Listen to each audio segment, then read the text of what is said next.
الله أكبر الله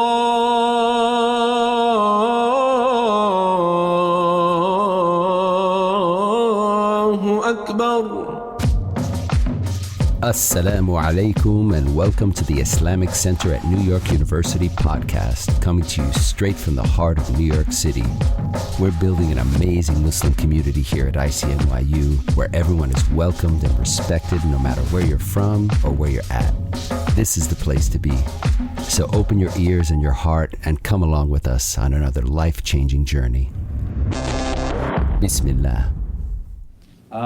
So I'm going to do just really quickly a review of what we talked about last week, and then we'll move into a second part relevant to the actual postures and performances of the prayer. Thanks, man.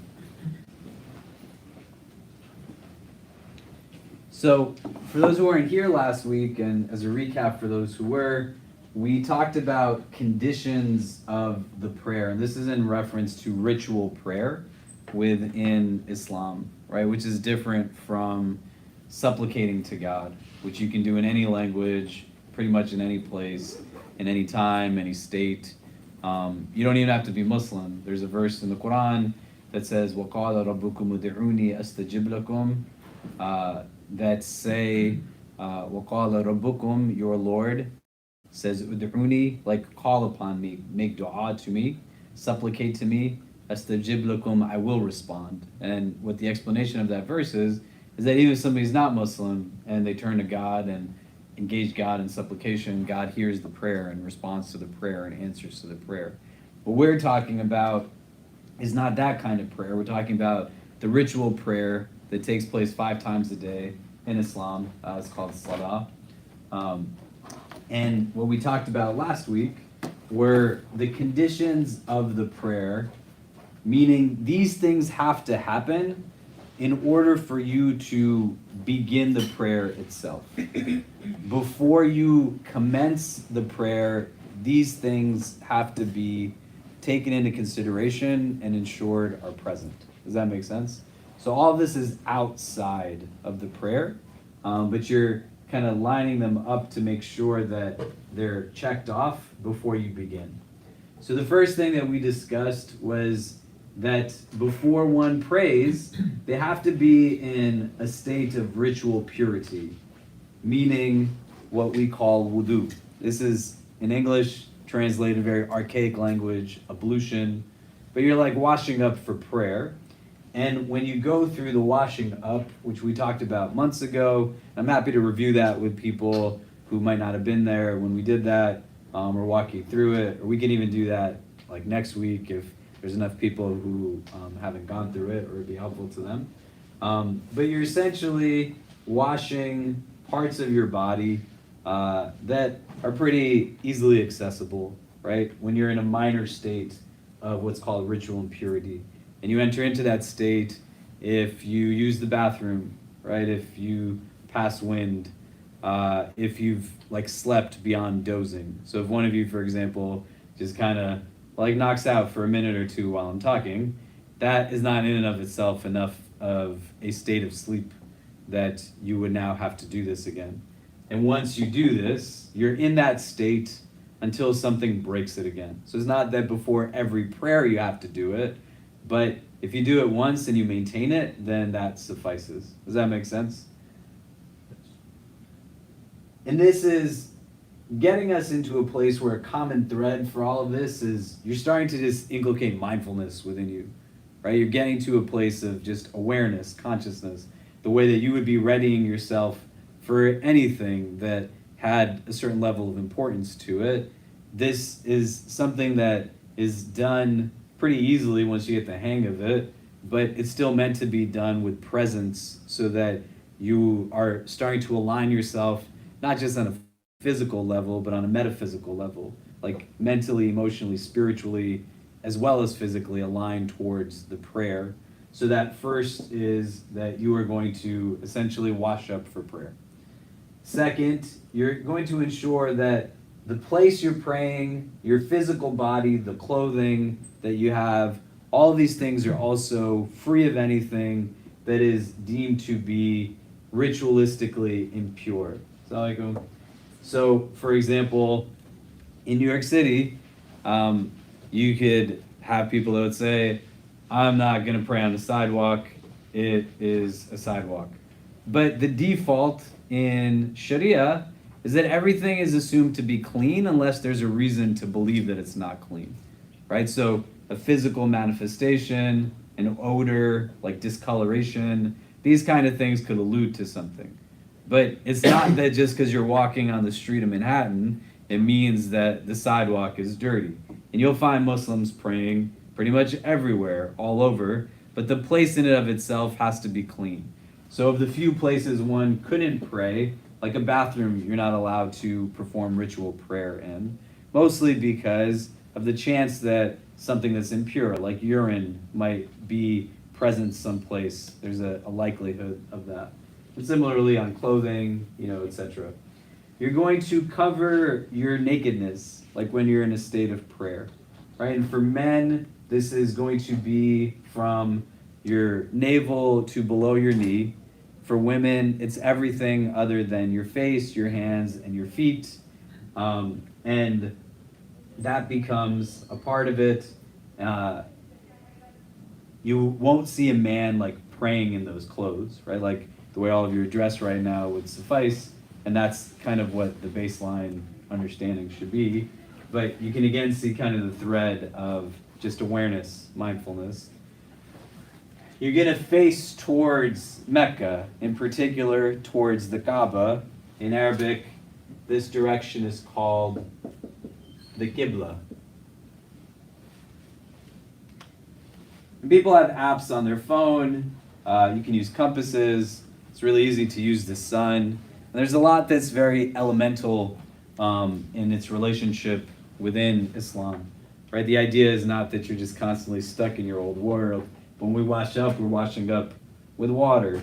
Our prayer times are based off of a cyclical pattern of the sun. You can tell the direction of Mecca by understanding kind of where the sun is positionally. The idea is that you're relating to the world around you, right? You're in a place where you become attuned to kind of nature and natural elements and building relationship with things as a mechanism to deepen in awareness. The facing towards Mecca is something that in the United States is done northeast, and you have like leeway. Other than if you're literally standing in Mecca and the Kaaba is right in front of you, then there's not really leeway there. Do you know? Because it's right in front of you. You know where it is. But where you're in other spaces, there's a leeway of 45 degrees in either direction. Because it's going to be hard to, if I literally have something in front of me, then I know how to position myself towards it, right? But if this thing was 3 rooms over and we said, try to face it, you're going to do your best to face it, but there's a good chance that it's not going to be as precise as when the thing is right in front of you. Does that make sense? The time of the prayer comes in, meaning you can't pray the prayer preceding the time of the prayer. And we talked last week about, what times the prayer actually comes in. These prayer times change like day to day because they're based off of a cyclical pattern of the sun.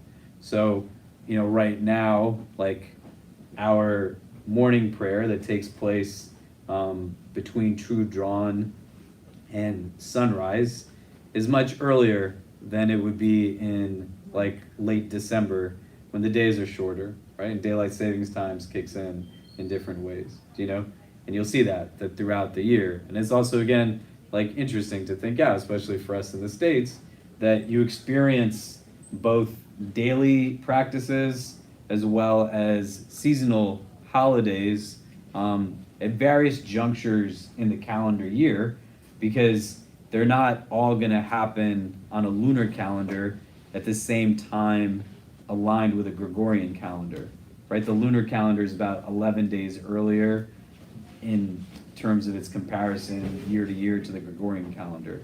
So when I was in college and I was 18, Ramadan, for example, was around Christmas time, right? Ramadan this year was in April, So it's shifting slowly, you get to experience these things in different ways, and kind of adapt and relate to them in different ways too, right? And it helps to not make it monotonous, in that sense.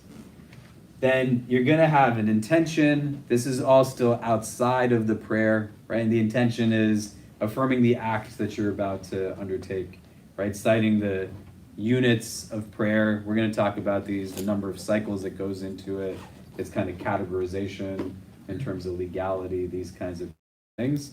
And then you have what's called the tahrima, which is an initial invocation.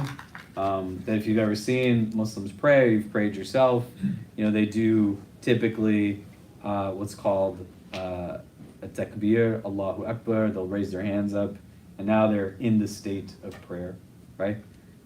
That's a quick recap of what we talked about last week. Does all that make sense? Yes. Any questions, any thoughts on any of that? Yeah? Sure? Okay. So we're going to talk about a few things today. One, we're going to talk about what are the obligatory elements of the prayer within the Hanafi school, which is the legal school that we're using to discuss prayer. And I want you to think about this in three different kind of modes. And we talked about it somewhat some months ago when we were talking about prayer, but just to kind of go into it a little bit deeper for this class. And then in the latter half of the class, we're going to talk about kind of the season that we're in right now. It's the first day of the first month of the new year on the Islamic calendar. The month is called Muharram, and we'll talk a little bit about what that means to Muslims who are Sunni, Muslims who are Shia. Right now, at the end of the hall, our Shia community is hosting a program that they'll be doing for the next 10 days and nights, relevant to Muharram, and I'll explain that in a little bit. Next week, there's a couple of fasting days that within the Sunni tradition are observed around Muharram. We'll explain some of what that is also, relevant to like the days that we're in right now, just so people can kind of preemptively start thinking about some of it. And also, like, what are some of the actual differences between Sunni Islam, Shia Islam, and where's there commonality that fits in with the definition that all of us are Muslim? There's kind of the gross majority very much in common, but things that are rooted in authoritative and theological difference that informs like ritualistic practice that's different. Does that make sense? So we'll do that in the second half of the class. So really quickly, just because a few more people have trickled in, would be great is if we can take a minute, if you guys could just, again, introduce yourselves to the people sitting around you, just so we also start getting to know each other. The nice thing about this class is that typically has around this many people, or maybe like another 5 or 10, but it's easy to get to know people when it's a smaller group of people. So you can take 2 quick minutes, just introduce yourselves to the people sitting around you, names, like kind of, how did your day go today, and then we'll come back and get into the next topic. But go ahead. Great. Should we get started again? Yeah, people know each other a little bit. So I want you to think about this within 3 different frames. Today we're going to talk about the obligations, which are the fara'id, the fard, individual acts. If these are not present at a minimum, then the prayer isn't valid. Like once you're in the prayer, right? Not outside of the prayer. We just talked about the outer parts to it. But this essentially becomes what you want to conceptualize as like the skeleton of the prayer, right? If you were to compare it to you yourself as a physical being, the skeleton in and of itself is this. And then you have what we'll talk about next week, which are the necessary acts. They are not at the level of obligation. This is what you have to do as a minimum. And why we want to do this is for 2 reasons. One, when you are new to Islam, whether you were born into it and you're just trying to rebuild the relationship or you convert to it, the prayer in and of itself is an obligation, the 5 daily prayers, right? So if you remember, we talked about this spectrum of actions that on one end is what's called fard or obligatory. these are those things that have clear evidence, like text, and the meaning is also clear. It's definitive, like both in text and meaning, for it to be considered an obligation. At the other end of the spectrum was the word haram, which means strictly prohibited. And it's the same basis that both text and meaning have to be definitive. And then there were, in the middle, what's called mubah. This means neutral. And then here you had what is called mustahab, or recommended. Sorry, my handwriting's terrible. And then over here you have what's called makruh, or disliked. These two inner categories, mustahab and makruh, they are things that are lesser defined than what is obligatory and prohibited. And in the Hanafi school, they add in the category of wajib, which essentially is saying that it's important, but either text or meaning, one or the other, is probabilistic. It's not as definitive, right? So the performance of 5 daily prayers is definitive in text and meaning. It's an obligation. So why we're going through this is it's super easy to do just what are the actual integral parts, the obligatory parts of the prayer. Because if somebody converted to Islam right now, the prayer becomes obligatory upon them after they converted. So as they're learning the rest of these, this is the skeleton, what's necessary, you conceptualize is kind of everything that goes on top of the skeleton, the flesh, that gives you shape. And then what's recommended is kind of that last layer that kind of beautifies and ornaments like what's there. For a lot of people, what happens is the minute they become Muslim, they're told that they have to do this last phase right from the beginning. Which, that's not how Islam as a religion works.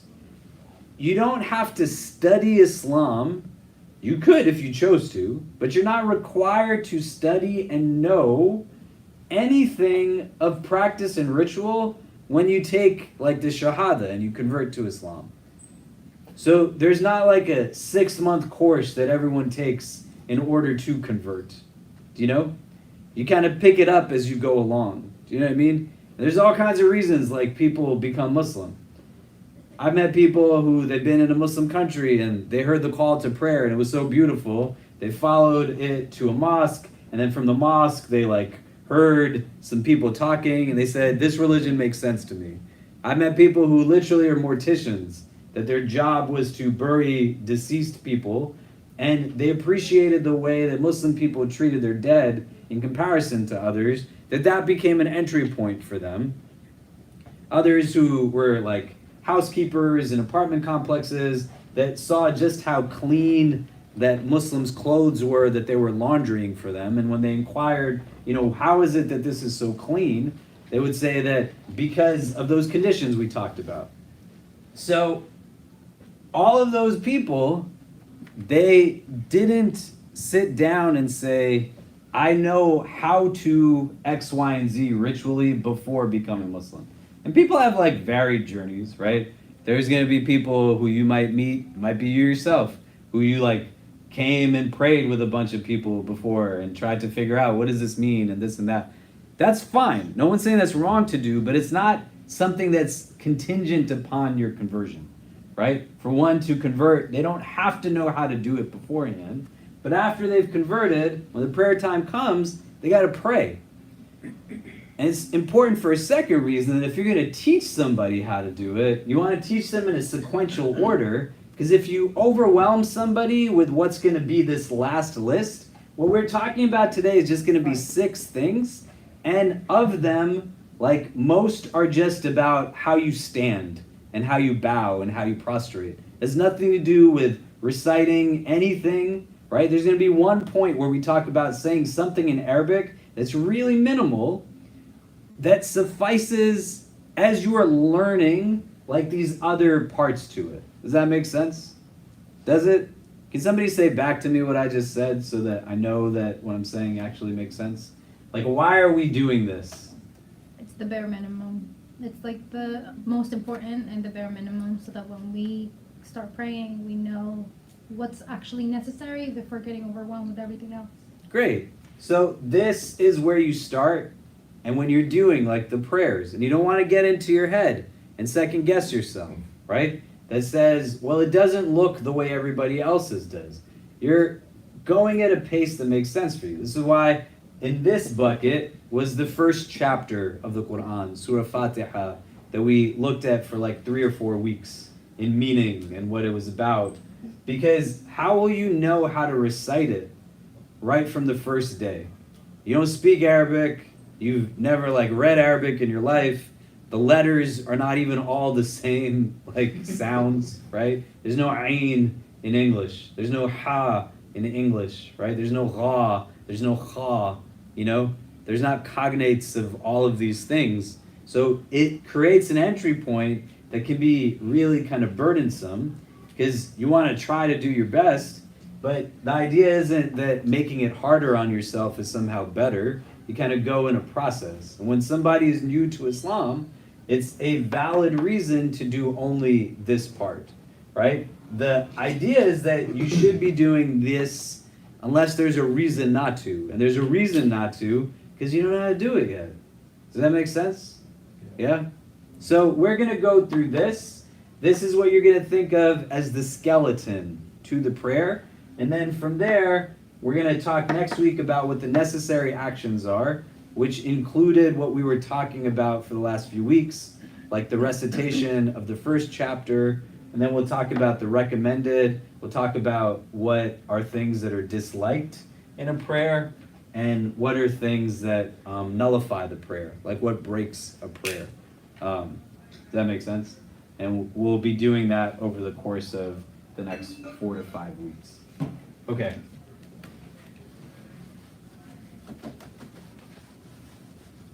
Great. So,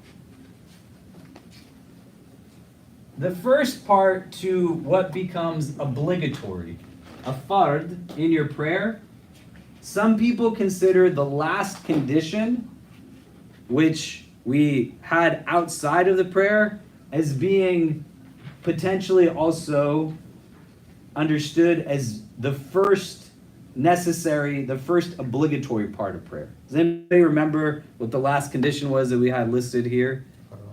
Huh? Intention? Yeah. It was after intention.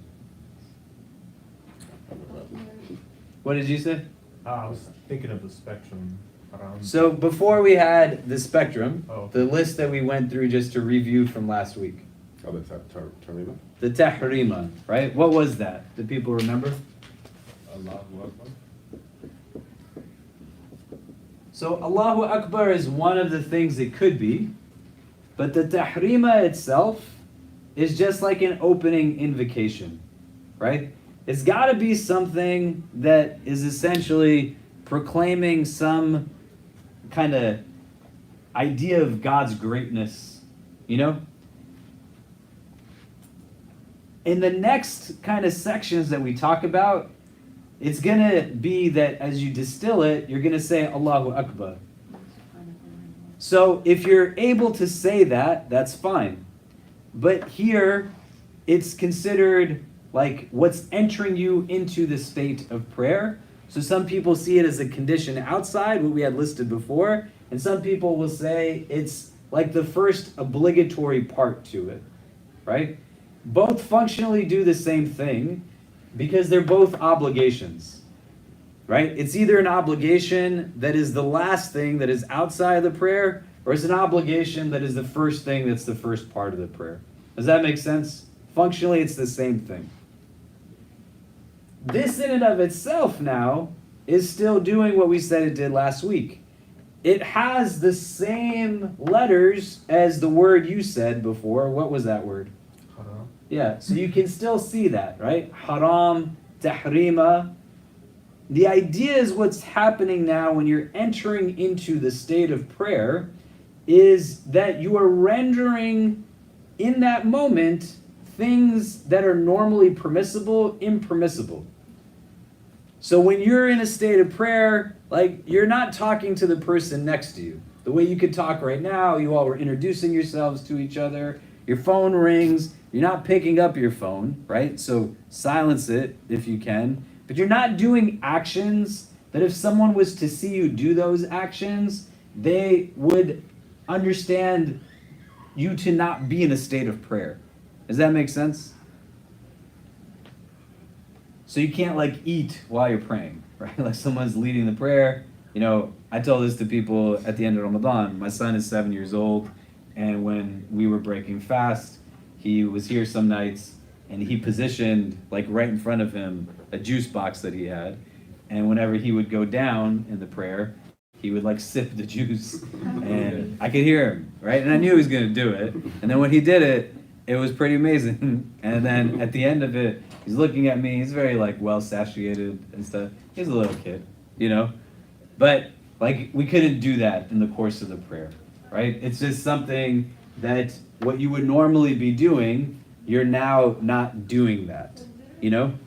And within it, other things that might be distractions in the course of the prayer. Was that Luna? Yeah, that's from Luna. She didn't want to come back in here. So you want to think that out for yourself, you know? What are things that are distractions? And how do you also avoid like doing things that fundamentally you know are not going to work? I had a roommate who's like, how are y'all doing? Come in. One of my roommates before I got married, he was, watching one of the NBA Finals games, and the time for our fourth prayer of the day came in. That has a small window at sunset. It's called Maghrib. And as we were getting like into the time, I was like, hey, we got to pray. In my apartment, if any of y'all have been to our apartment, you know, some of you were there for the brunch that we did on Sunday, right? The TV is like really kind of close to the direction of prayer, you know?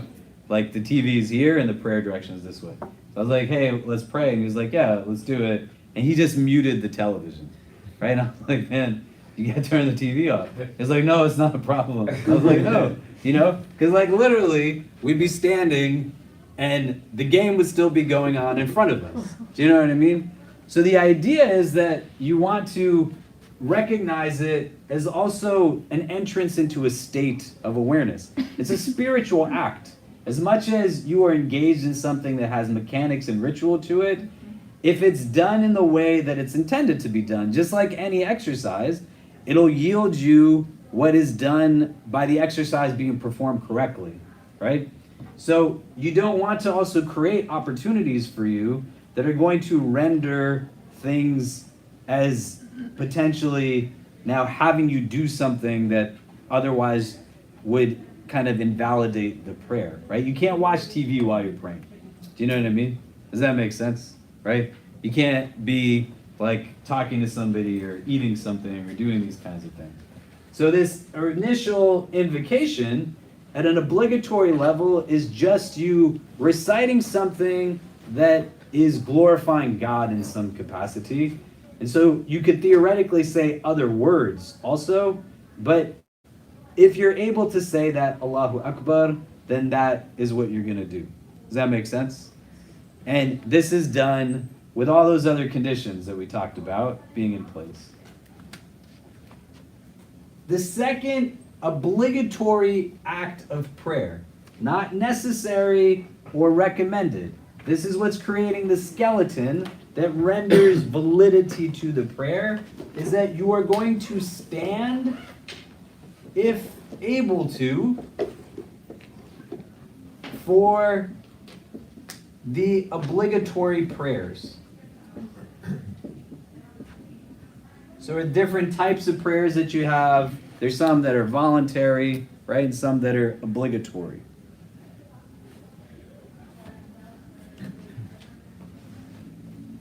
So what does that mean, right? Well, one, somebody might not be physically capable of standing, like they don't have the ability to stand. You know, they could be kind of in a wheelchair. My father, now maybe like 6 years ago, had a severe stroke that rendered him without the ability to speak and left him paralyzed on the right side of his body. He can't stand for prayer, right? There's still a prayer that he would perform, but it's not going to be the same as like the way that I would pray. So he's not able to stand for the obligatory prayers, right? If you are perhaps on an airplane, for example, situationally, like the parts that you could stand for, you'd need to stand for. But say there's turbulence, say they force you to put on your seatbelt, right? You are not able to like stand in your chair. There's no like room to do that for whatever reason. Then that's different. So standing if you are able to for the obligatory prayer. Standing in and of itself is rooted in like your entire being upright and understanding that you're in a place where we're not talking about like other things that you would typically see Muslims do when they're praying. Do you know what I mean? Like what are other things that you have seen people do in the course of their standing in prayer? You raise their hands. Yeah, what else? Of course. Put your hands someplace, right? Some people got them here. Some people got them here. Some people got them here. None of that is written here. Do you get what I'm saying? Does that make sense? So you're standing if you're able to for the obligatory prayer. In the Hanafi school, for voluntary prayers, the standing is not an obligatory part to it. So if you're doing extra prayers, like you'll see a lot of people, once they're done with your obligatory prayer, they might just stay like kneeling on the ground and they're on their knees and they just like start their prayer and then they're doing everything else that they need to do, right? But that standing is a second obligation. So one, you're just going to begin the prayer. And here again, we didn't say about raising your hands or anything like that. You're just indicating a start to the prayer through this invocation. And then you're standing if you're able to. Does that make sense? Any questions on that? Sure? Right? Like, and you could say, is that like how people do it? We're not talking about the last phase. We're saying in this initial phase, as you're getting to it, these are the obligations that we want to be able to make sure are taking place.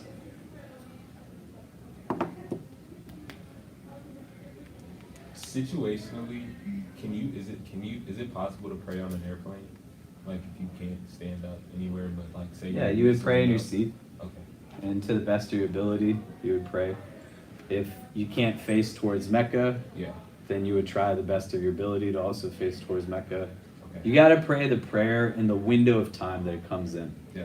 And in a few weeks, we'll talk about what do you do when you're traveling, because there's like different rules about shortening prayers, and some people say you could combine prayers. So you could pray Dhuhr and Asr together, Maghrib and Isha together when you're traveling. But we'll talk about all of that in detail, you know? Yeah. But if you have the ability to stand, like you want to stand in your prayer, like you're required to stand, so you should stand. Yeah? And the window of prayer is between each, right? Or is it? The window of prayer, there's a different window of prayer for every prayer. So if we had the horizon, right? The way the first prayer of the day starts is like, say the sun is here below the horizon and it's getting closer, like the light from the sun is coming up. So at this point, the sky is like very red and orange. At this point, it's getting very light. And when the actual part of the sun comes above the horizon, that's when the window of time stops for that prayer. Does that make sense? So you have this entire time, like today, this was probably about an hour and 40 minutes to pray this prayer, right? And the performance of it, you could do in like a few minutes. It's especially if you're doing it the way that we're saying here. Do you know? The second prayer of the day, like, starts when the sun begins to descend from its zenith. This was a little bit after 1 p.m. today. It goes until the third prayer of the day, which is in the mid-afternoon. And there's two opinions on this. Like, your shadow is 1 time its length or twice its length. And you don't have to know this, but just to give you an idea of how it's going. And this was like around 5 p.m. or like a little after 6 today. So you would have had like 5 hours to do that one, you know? And then this one goes until the time of sunset. So, you know, which is around like 8:20 something. So you have like 3 hours for that, right? And then from that until Isha, which is a little, right, like around 10 o'clock. That's like a short window, but it's about an hour and a half still, an hour-ish, right? And then you could theoretically pray the last prayer of the day until the time that this one starts. You'd have from like 10 till 4 something in the morning, but better to pray it like in the first half of the night than kind of delaying it unnecessarily. Does that make sense? Yeah. So you're gonna stand if you're able to. Then the third is you're gonna recite any short verse of the first 2 cycles of an obligatory prayer.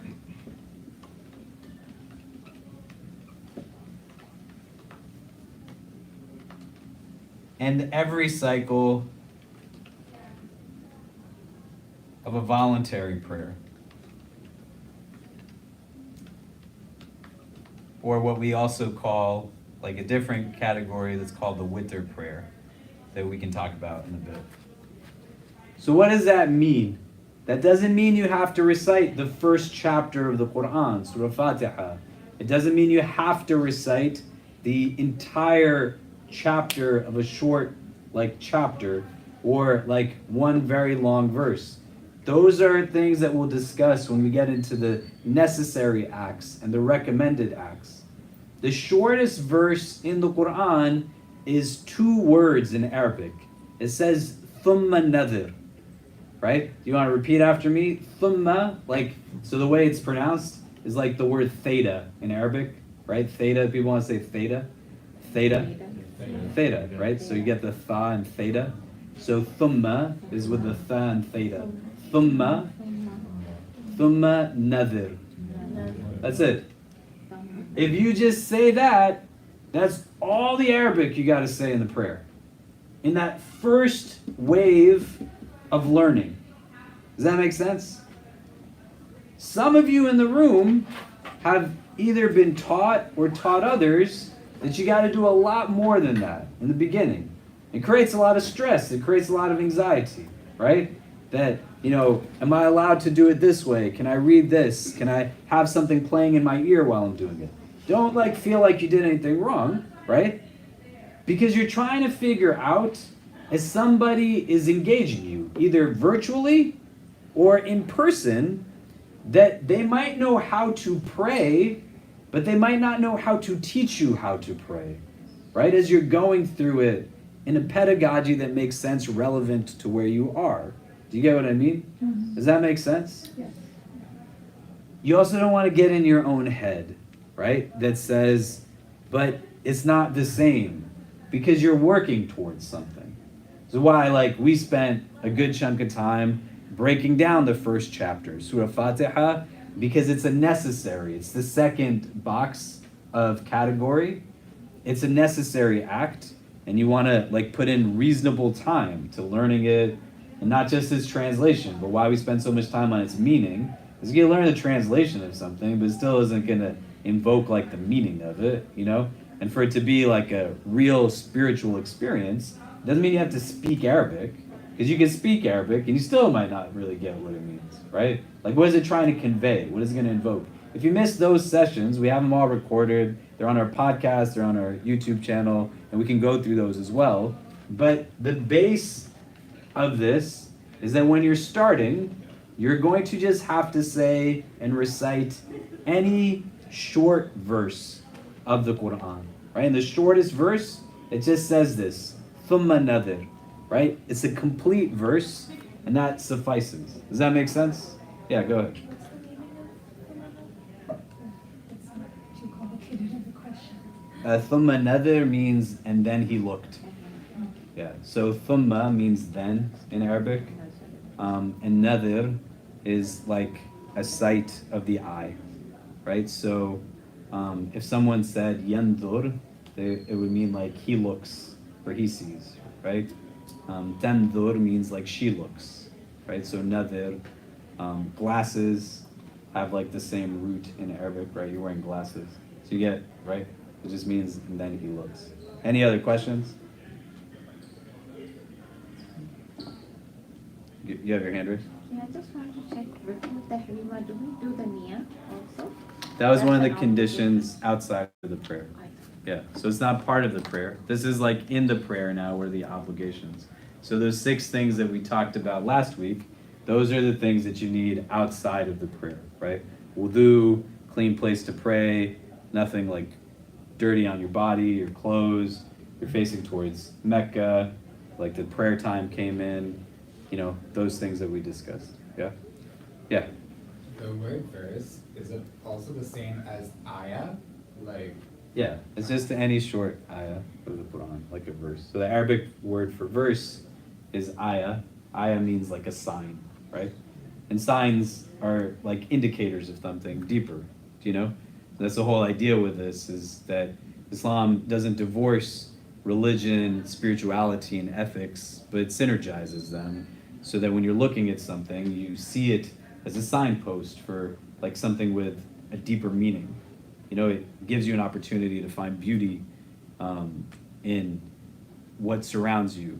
Does that make sense? Mm-hmm. Right? So that's when ayah is, it's like a sign, but a sign not in the sense of like, you know, a stop sign or like a billboard, but like it's a sign of something, like indicating something more than just what's most apparent, right?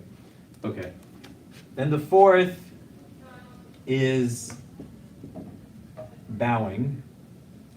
So if we distinguish between bowing and standing, like standing in like posture is such that you're standing in such a way that if you were standing like straight enough so that your arms wouldn't like touch like your knees, right? Bowing, distinct from standing, is that your bowing is like movement enough that your hands are actually then touching your knees. Does that make sense? Yeah? In Arabic, this is called ruku'. So there's a bowing element to this. Then you have what's the prostration element. Sorry, did anybody have any questions on the bowing part to it? Yeah. I have a question on the previous part about Okay. the prayer windows. Does it mean if you wake up after sunrise that you missed Fajr? Yeah, you have to make it up, and we'll talk up how to make up a prayer. But because it's an obligatory act, like you still have to do it even if you've done it late. So you would make it up if you slept through it. But they don't add up. So like, let's say you slept in after a little. If you slept till Dhuhr time, Well, not necessarily. that would be so slept, amazing. but- Like, man, I don't even know the last time I slept that long. Oh my God. Yeah, go ahead. Say you missed Fajr and then you missed the whole.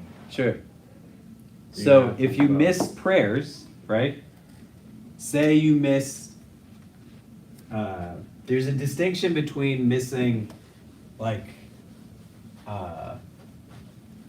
more than 5 and less than 5. Does that make sense? So if I missed Fajr, I should pray Fajr before I pray Dhuhr. And if I missed Fajr and Dhuhr, I'd have to pray those before I pray Asr, right? You kind of get the logic. If I miss any 5, I don't have to pray those before, like say you miss now more than these, you don't then have to pray them before you pray the next one, but you still are obligated to make them up. Does that make sense? And then there's different scenarios, right? Like say you missed Fajr and you came in and all of us were praying Dhuhr, and you prayed Dhuhr with us, and then you make up Fajr after. But you gotta make up your prayers. Like they're seen as things that you are required to do, and it's something that the requirement extends, like it's seen as like a debt, essentially, that you would do them. Yeah.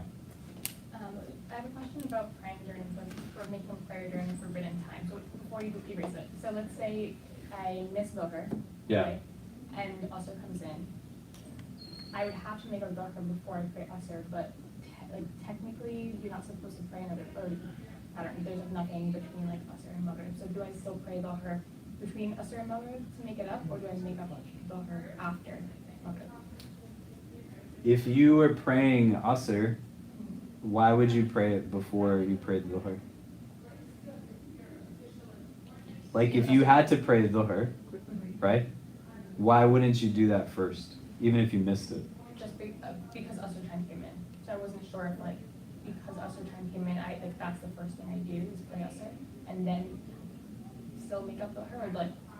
You should pray Dhuhr first, like because you have a window of time to pray Asr. Right, so why the question is there is because once you've prayed Asr, there's no prayers after you've prayed Asr time, right? It's like, it's a time that's prohibited to pray. There's like a few times that one's not supposed to pray. When the sun is at its highest, and the time that a part of the sun has risen from the horizon until it's fully risen, and after Asr, till, like once you've prayed Asr, there's no prayer until Maghrib time. So I thought it was just when the time of Asr comes in, that's it, no more Dhuhr. I didn't realize it was like you have until like, even if it's like the last few minutes of Asr Yeah, time. so you should pray Dhuhr before you prayed Asr. That makes sense. Yeah, right. That would be Qaza, right? Qaza, Zuhr, and then Asr, right? Yeah, it's a make-up prayer. Like you're praying it late. In Arabic, the word is called qada. And you would just make them up. Like, and say you had like years of prayers that you had to make up. You would just estimate them, right? So what you want to do is kind of like pair up with all the prayers. You know, when you pray like your Fajr of today, then pray like Fajr that you missed from 5 years ago, right? And as long as you're working towards something, then after a few years you would have caught them up. Does that make sense? Yeah. Okay, so prostration, and then you have the final like kind of sitting, and the length of the final sitting is something that you would be sitting for like a duration of, you know, like 10 seconds, 15 seconds, right?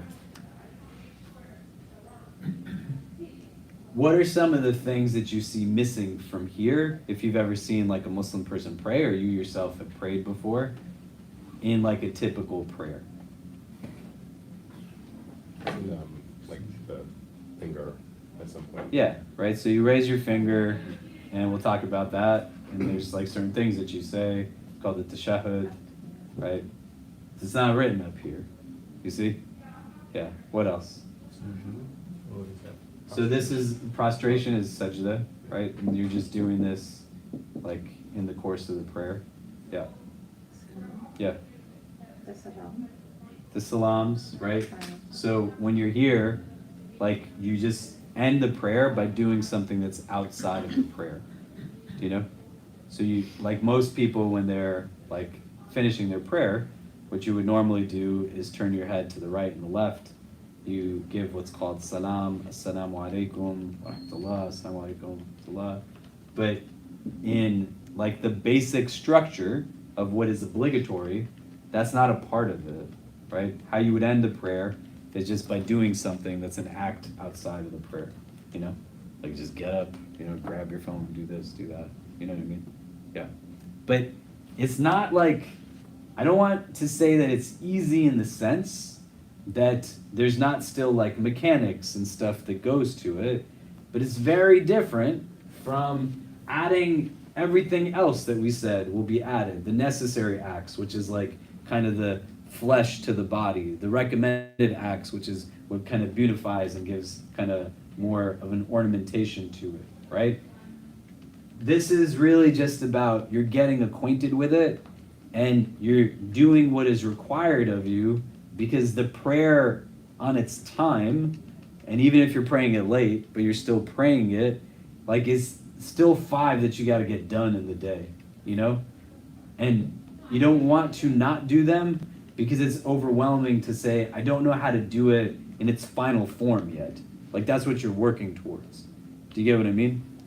And it's a lot more manageable when what you're getting accustomed to is just like the positions of it and the postures to it. And then we start adding things to it. Do you know what I mean? And so one of the things that is in the next category, that is the necessary acts, the wajib, is the recitation of the first chapter, Surah Fatiha, which you should be working on right now and thinking like, how do I add that to the prayer? Do you know what I mean? Right? And then you're just like building upon it each kind of day, week, month, and then you get the hang of it like in a way that's more systematic. And it's helpful because you don't want like anxiety to be a motivation. Like pressure can do certain things, right? Like we're at a university, you know, all of us have probably gone to some level of education. I don't know how many of you are like procrastinators or not. I wrote my honors thesis when I graduated for my undergrad, like 2 weeks after graduation, right? Clearly not like a good student, you know?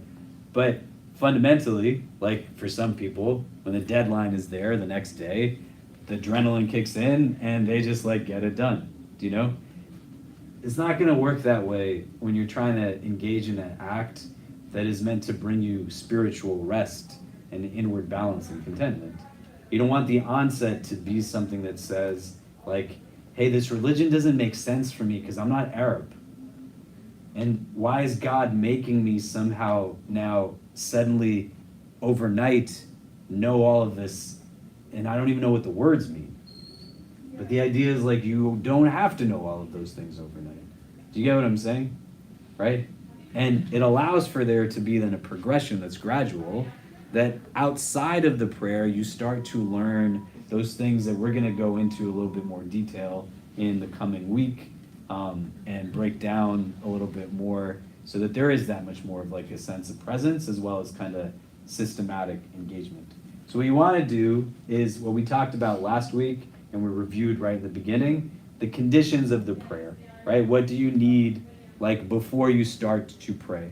You know, you get like your wudu, and when you're making wudu, take out like a piece of paper. This is what I gotta wash up. This is what I gotta do. This, do that. There's no shame in it, you know, as you're getting acquainted to it.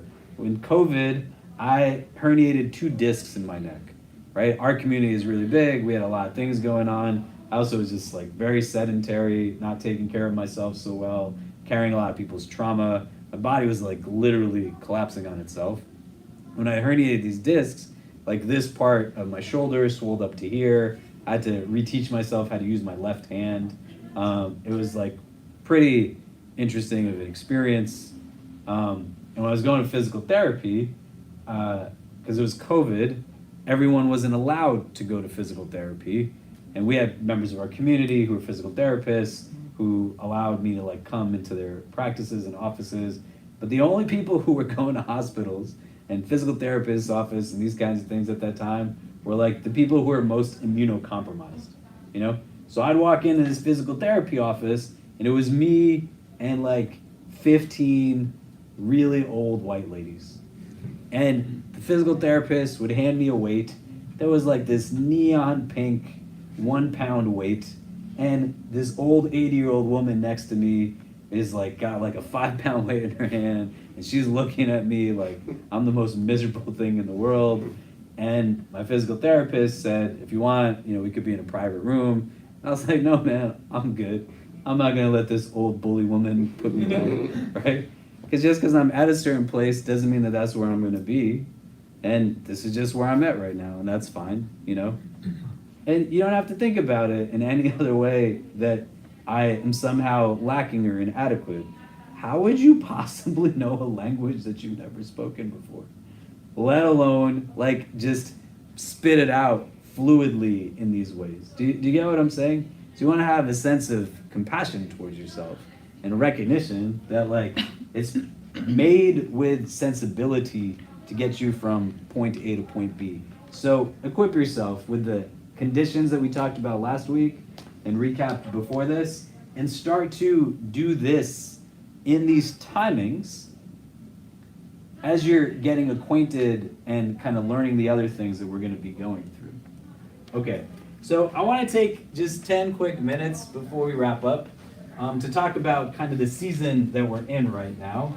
So there is an Islamic calendar that is a lunar-based calendar.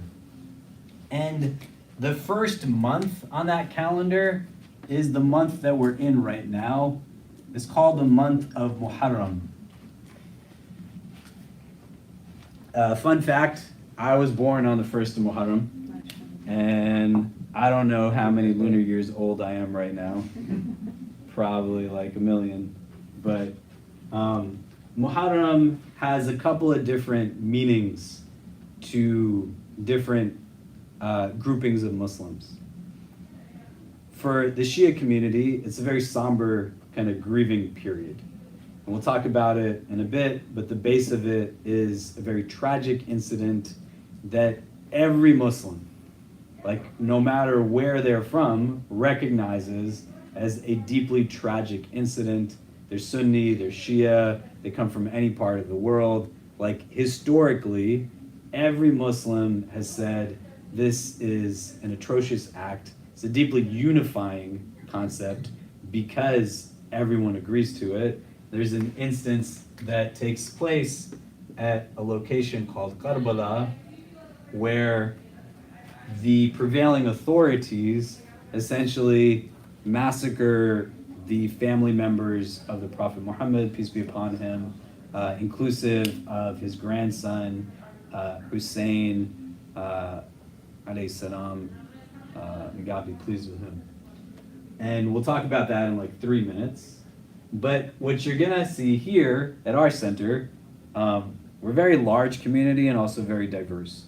And many mosques in like the whole world, let alone in New York City, tend to not just be like ethnocentric, very culturally hegemonic, right? For some of you who are like exploring Islam, you might have converted at some point recently or like years ago. If you've ever experienced like other communities, whether they're very welcoming or not, they tend to like have more of a sociological connection, right? Everyone is from a similar kind of ethnic background, cultural background, you know? New York City is built like this. You have Chinatown, a little Italy, these kinds of things, right? So you'll find 200 mosques in New York.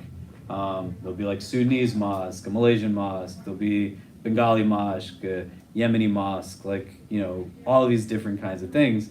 In our space, we have people that come from everywhere, right? Like if you literally just look at you all, right? Like everyone in this room is very different from everyone else in the rest of the room in different ways, right? And beyond cultural, racial, ethnic, socioeconomic diversity, we also have a community that's very diverse in terms of theology, in terms of like legal understandings. So you'll have both Sunnis and Shia that come to our center. And beyond that, you also have the unique aspect that on our staff, you have like someone like myself, who is a practicing Sunni Muslim. We have Sheikh Fayaz Jaffer, who's a trained Shia scholar. And we have had at other points other people on our staff that we have roles that probably in the next year we'll try to fill. But it's very purposefully done, do you know? Like I started working here when I was 25, and then Amira, who some of you have met, is our associate director, who's out on maternity leave right now. We hired her probably like 8 years after I started working here, and then we started hiring other people. But for me, there's an understanding that, you know, I have to pay for my weaknesses, right? I can't claim to be representative of all the diverse groupings of people that come to our center. So we had Sheikh Suhaib Webb was working here, Sheikh Aisha Prime was working here, Sheikh Fayaz Jaffer. People say, why do you hire these people? But one, I want like the best people to serve our community, because I love our community. But two, I'm not black, I'm not a convert, I'm not Shia. There's so many things that I'm fundamentally not. I need these voices at a table as we're like making decisions on things, but also representation as well as opportunity for engagement. And so you're going to see in the next kind of week and a half, nightly, our Shia community in the prayer room is going to be hosting what's our Muharram Majlis program. The word Majlis just means like a gathering, right? It literally is like a place where people are seated, you know, if we were to translate it most literally. But they're going to be recounting the narrative of the tragedy of Karbala that takes place and leading up to the 10th of Muharram, which is where they will have in the morning of the 10th a service that probably has many more people. It's very somber, dealing with kind of everything culminating to the murder of the grandson of the Prophet of God. And then on the 11th, they'll have like a closing majlis in the night too, as well as on the 10th night.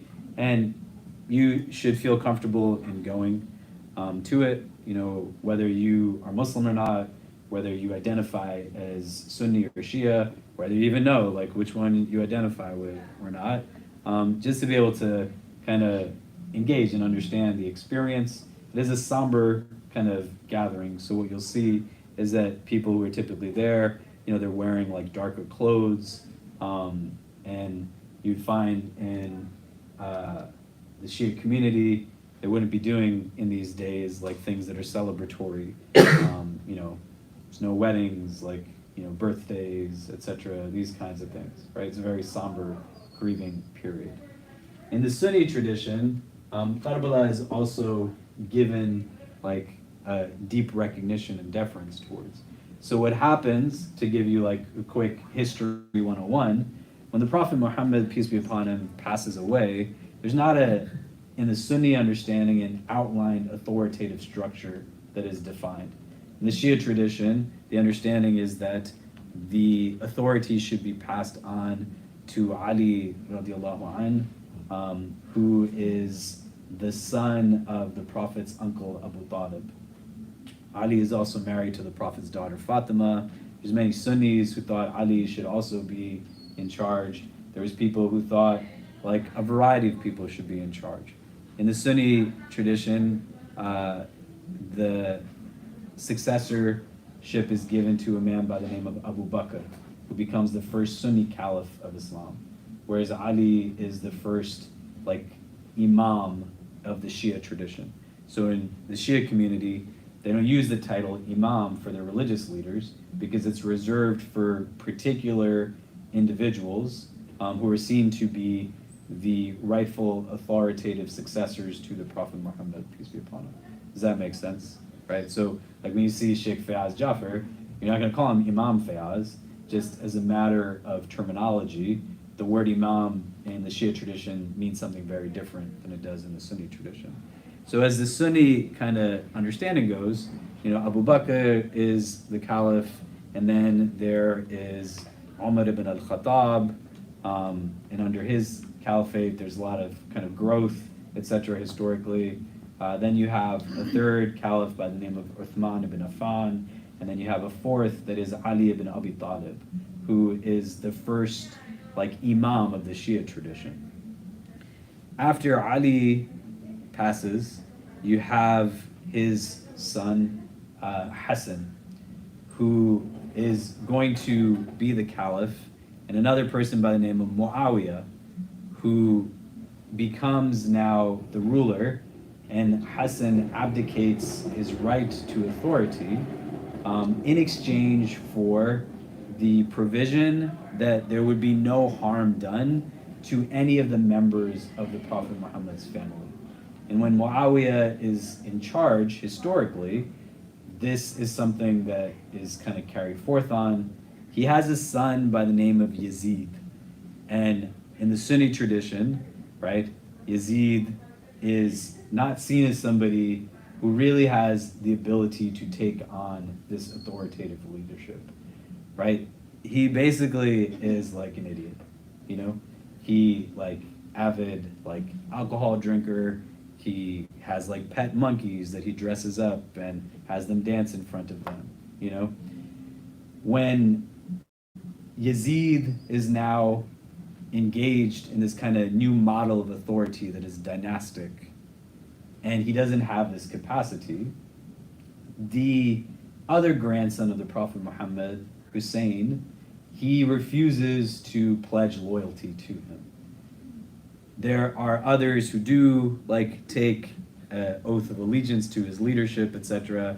And Hussein, radiallahu anh, the grandson of the Prophet, he goes from Medina to Mecca, and then there's people in a city called Kufa, who we know is modern day Iraq, right, which is where Karbala is. They say, come to us, we're also not going to have allegiance to this person. And he goes to Kufa, and essentially, to not go into too much detail, and if you come to Jummah on Friday, I'll talk about it in more detail, and when I tell you what happens in the Sunni tradition, we have some fasting days prior to the fast breaking, which we'll do next Thursday and Friday. We'll probably talk about this in more detail. When he gets to Kufa, the people say they'll support him, and in reality what happens, there's this overwhelming kind of presence of the dynastic leadership of Yazid. And so the Kufans, they say to Imam Hussein that our hearts are with you, but our swords are against you, right? And now you have the Prophet's remaining family members, with Imam Hussein, and they get stationed in this place of Karbala, and they're essentially attacking them, but nobody is daring to do anything because this is the Prophet's grandson. You have narrations in the prophetic tradition where the Prophet would again and again express the love he had for his grandchild, and give a deep insight into just how beloved his family was to them. And then they eventually get to a place where somebody who is in the army of Yazid, that is a known kind of transgressor against the community, takes this first shot, and in a very brutal kind of interaction, they end up decapitating the Prophet's grandson and sending his head to Damascus. Is kind of is what it is. The lessons that kind of come from this are rooted from a Sunni tradition standpoint in how Sunni Muslims observe the 10th of Muharram, where in Medina, the Prophet Muhammad comes upon a group of Jewish people, and he sees them fasting on the 10th of Muharram. And he asks, why are you fasting on this day? And they said that this was the day that Moses and the children of Israel, they were emancipated from the tyranny of Pharaoh, right? It's the day of the Exodus. So the Prophet says, we have more of a right to Moses than you do. And he tells people to fast. And he says next year, right, fast either the day before it also and the day after, a couple of days with it, to make it a unique practice from other religious traditions that might fast on that day. And so the recommendation is to fast on that day, and to fast either the day before or the day after. And what the tradition says, it's an expiation of sins for the year in and of itself. And there's other narrations that say that on this day of the 10th of Muharram, this was the day that Adam returned back to God after eating from the tree that he wasn't supposed to eat from, right? He makes a sincere return to God, acknowledging his mistake. There's no concept of original sin in Islam, right? Each individual is held accountable for their own, but Adam is the first human, his human tendencies. This is a day that it says the flood of Noah, was stopped, the storm that was creating this flood, right? There's other instances that come up. So how do these things relate?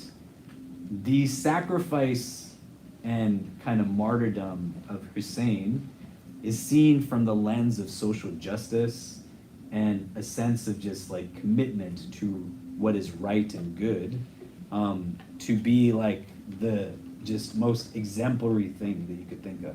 Because you want to conceptualize right? Here's one person that's now standing in front of an entire army and is being told, like, let go of everything you hold as a virtue and value. And in the face of just inescapable odds, he still stands on what is right and what is just. There's a verse in one of the shorter chapters of the Quran that says, لَقَدْ خَلَقْنَا الْإِنسَانَ فِي أَحْسَنِ تَقْوِيمٍ, that we made humanity in the most beautiful of forms. And then the next verse says, ثُمَّ رَدَدْنَاهُ أَسْفَلَ سَافِلِينَ, and we let them fall to the lowest of the low. But it creates a paradoxical understanding of the human, that within each of us is the capacity to be both an agent of real goodness as well as an agent of real ugliness. And you have now an extreme juxtaposition of real beauty from the kind of standing of Hussein at Karbala and real ugliness at the standpoint of those who are motivated by greed and materialism and all of these things. And so there's a deep recognition of taking a lot of lessons from this, from the standpoint of, you know, principles, values, social justice, etc., as well as a recognition that in Islam, the idea is that you're living for something bigger than this world. And so where and how the understanding is that you find something that is so worth living for that you're not willing to let go of it, even if it costs you, like, literally everything that you have in your full, like, physical capacity. You know what I mean? And so he's living for something that is so big to him that he's willing to die for it, right? And we'll go into it in more detail, but this is what you're gonna see our Shia community kind of recounting the narrative that kind of gets to it. It's a very kind of somber experience, especially as you get into the latter half of these 10 days. We will be having, for the community more broadly, within the Sunni tradition, next Thursday and Friday, like fast-breaking meals that you're more than welcome to join and come. We'll keep the building open so that people can participate in them. We won't have lunch next Friday because we'll be encouraging people to fast as we would normally have lunch. But that's essentially what are kind of some of the key parts to this. This month of Muharram is also said to be one of 4 sacred months, right? So within the Islamic calendar, there's 4 sacred months that we're given insight on, and Muharram is one of them. In the Sunni tradition, like fasting in this month, just in general, is something that is recommended to do. Fasting, if you're capable of doing it, is just seen as like a spiritual exercise that Muslims are encouraged to do, not because it's about kind of a emptying of the stomach, but it's about a fullness of the heart, right? Like you're not limiting nourishment, you're just nourishing now parts of yourself that get neglected in other ways. Ramadan is an obligatory fast, but these are recommended fasts. And within it, like just engaging in other kind of good acts, etc., etc. But it's the first month on the Muslim calendar and other things that we'll talk about in more detail. I just want to give you like a base overview to it. And then the last thing I'm going to say that kind of can offer just more of a generic sense of understanding. Theologically, to be Muslim, and we've talked about this before, there's 3 fundamental beliefs that you look at. There's a very pure monotheism in Islam, like one God and that's it. And the understanding of this God is essentially different from other monotheistic religions, right? In Islam, the knowledge of God that we have is a negative knowledge, right? We know who God is by knowing who God is not. You know, there's a verse in the Quran that says, "Laysa kamithlihi shay." There's not anything that's like a likeness to him.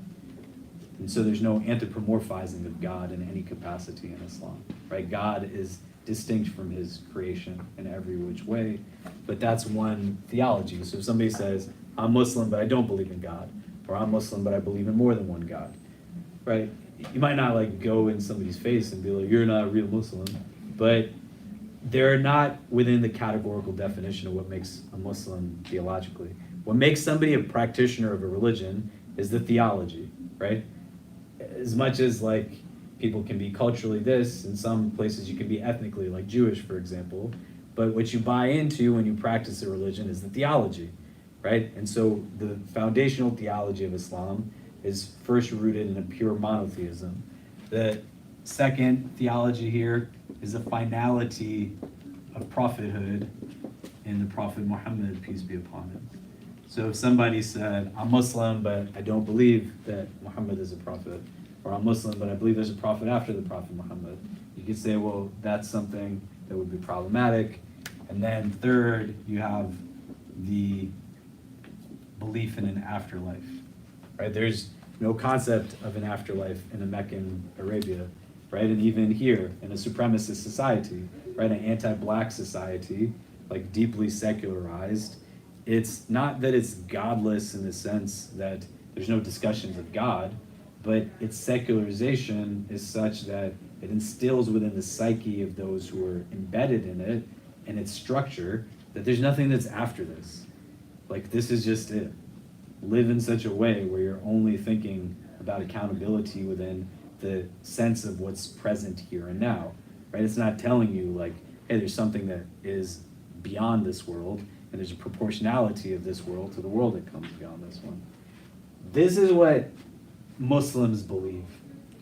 Now, when you branch it down to Shia and Sunni, this is still embodied within that overarching understanding of what makes somebody Muslim. Does that make sense? So here you would have now like belief in what's called the imamate, right? Like those successors that we're talking about, right? Sunnis believe in the righteousness of all the companions. And this then informs like practice, because they're basically saying these are the people that we think were authoritative. These are people that we think are authoritative. So they're not going to consider each person in the same way. Does that make sense? Right? But the gross majority of everything is the same. Everybody's praying towards Mecca. There's 5 prayers in a day. You're fasting in Ramadan. There's pilgrimage to, Mecca. There is charity. There's like all of these things. The same Quran. Do you get what I'm saying? But you'll see like practice come up differently. You'll see people who don't know like why they are what they are. You'll see like sociological kind of tendencies more so than kind of theological understandings of what renders identity. The Shia community is a gross minority within a minority, right? And just like any minority experience on a practical level, you have a lot that defaults towards the majority and what's privileged that's there. You know what I mean? So it's also like a great learning opportunity for our community to see just how we kind of coincide and can kind of engage one another side by side. So if you have a chance, like go to some of the programs. They're going to start with dinner at 6 every day.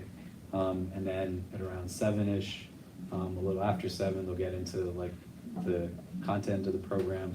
We are keeping the building open until 10 because of those programs, but in the prayer room, that's going to be happening till 10 o'clock.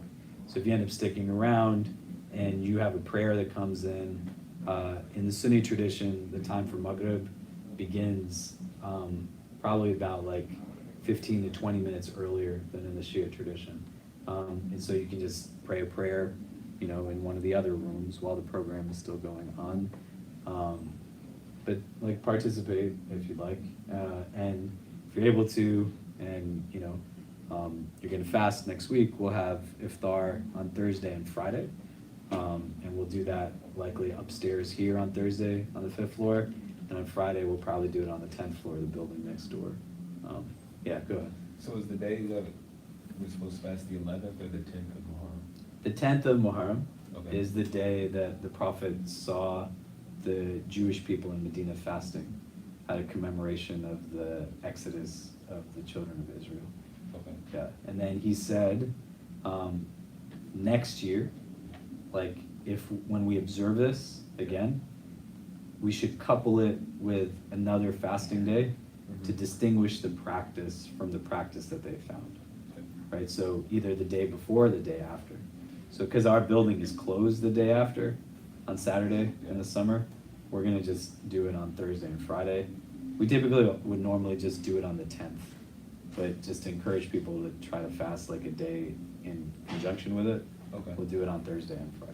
But Friday and Saturday would also be fine. Friday and Saturday also work. Okay. And also, if you only do Friday, that would work too. Okay. Yeah. Yeah, go ahead. Well, first off, I would have said takbir, like that was beautiful, like what you just said. I grew up in a mixed house. So Okay. I was a sushi growing up. So I made a conscious decision when I got older to learn a little bit more, and I followed more of a Sunni Hanafi Fiqh Islam. But like, I just wanted to say, like, that was very, very nice. Oh man, thank you. That's very kind of you. Because Yeah. my father definitely would have appreciated. My father was Shia, so this was like, he didn't really. I think Sheikh Fayyaz said this once, that some people at times they might identify first as being Shia before being Muslim. So my father, like eating the samosa and doing a lot of Shia things in Muharram, this was like his Islam. Like he really valued Muharram and like telling me not to watch wrestling in Muharram or sports. So thank you for saying all that. That was nice. Great. Thank you for bringing these. If you didn't get one, feel free to please grab some before I eat all of them. And there's also one over there. There's also dinner still from the Majlis program. So even if you don't stick around, if you want to grab some food, it's in the other classroom on the other side of the lounge. I think they got Chinese food tonight. It'll be like various different cuisines, similar to if you were here in Ramadan, we had iftar. It'll be Italian food, like Mediterranean, soul food, different things. Yeah. Yeah, go ahead. I just remember, I think it was maybe 2 or 3 holidays ago, or classes ago, we were mentioning like whiteboards and like practicing Arabic on them. I got some for people, so like if you want to take them home and practice your Arabic. I don't know if I'm just like leave them with you and people can take them. That'd be great. I feel like those, I don't know if you remember like in elementary school, there was the double-sided like keyboards, but I figured it would be useful. So part of this class normally is that we would do the Arabic letters also. So thank you, Kiara, for getting these. If you want to grab one on your way out, and just bring it week to week, and we'll resume with those next week as well. There's the markers and the erasers with them. That's so fancy. I know. Look at you. Yeah. Yeah, hopefully you guys can benefit from it. Great. Thank you. Thank you. Yeah, go ahead. I have one more question. On the expiation part, so Arafah, right, that was expiation for the year before and the year after. If you fast on the 10th, that's just... It's just 1 year. Okay. Yeah. It's different from autumn, but it's still a good thing to do. I know, I just asked to like understand Yeah. technicalities. Yeah. And when you go home or on your phone, you can just look up, the significance of the 10th of Muharram, the day of Ashura. There'll be like hadith and things that come up to you. Yeah. Great. Okay. Thank you, guys. We hope you enjoyed our podcast. If you're inspired by the work that we're doing at the IC and want to help keep it going, subscribe to our podcasts, follow us on social media, donate to help support us at ICNYU.org, and most importantly, keep us in your continued du'as. Until next time, inshallah. Assalamu alaikum.